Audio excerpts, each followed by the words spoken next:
Hi everyone, I'm Mandy, and this is Method to My Madness. I apologize once again for being late on making this video. I'm still dealing with my illnesses, and sometimes that means having bad days. So from this point forward, there is officially no schedule for these videos. I will still try to post them as often as possible and as needed, but to be completely honest, I struggle to get the video done on time, and then I feel guilty when I don't. And the last thing I need is anything else adding to my feelings of failure. Okay, today we're going to talk about bipolar, or at least what I understand of it. If you or someone you know is bipolar and you feel I got something wrong or left something out, please, I encourage you to leave a comment below. So, what is bipolar? Well, it's a pretty serious mental illness.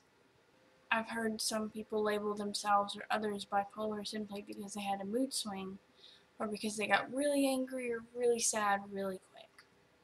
But that isn't what bipolar is. Everyone has mood swings, and most of them are triggered by an event. Getting sad and starting to cry after you have found out your dog died is a normal mood swing. Getting really happy after you get a surprise. Getting mad after someone says something bad about you. Both of these are normal. You get the point. Bipolar is also called manic depressive disorder. It causes sudden, erratic mood swings with no provocation if left untreated. And it causes periods of mania, where you have a ton of energy and you want to just go, go, go. It may seem like this wouldn't be a bad thing, but imagine if someone was making you stay up and clean and do 100 other things all the time for days. Even when you were allowed to sleep, you don't really rest because you're thinking of all the things you have left to do and all the possible events and outcomes that may prevent you from doing them. Now imagine if your own body was doing it to you.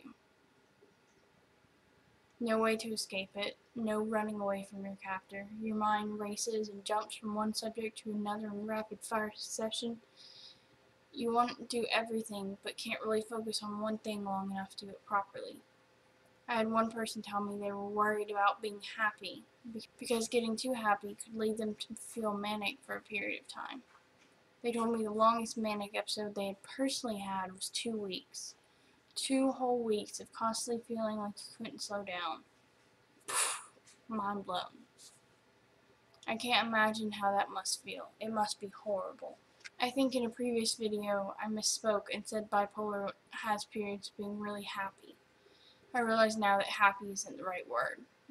Hyper would probably be more to the point. On the flip side of that, you have depressive episodes that can last just as long or even longer.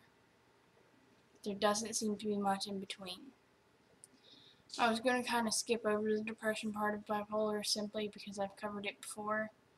What I've personally been dealing with these past few days, I feel like it's important to share what the depression feels like while it's happening, while you're in deep. Over the past few days, I have cried more times than I can keep track of. Even when I'm literally surrounded by people, I feel incredibly isolated and alone. The only time I feel any relief from these feelings is when I'm in physical contact with my husband. If we aren't touching, even for less than a foot apart, I feel like someone is carving my heart out with a dull spoon. It's a very real physical pain. I have started crying in the middle of conversations with people because I just felt so utterly hopeless.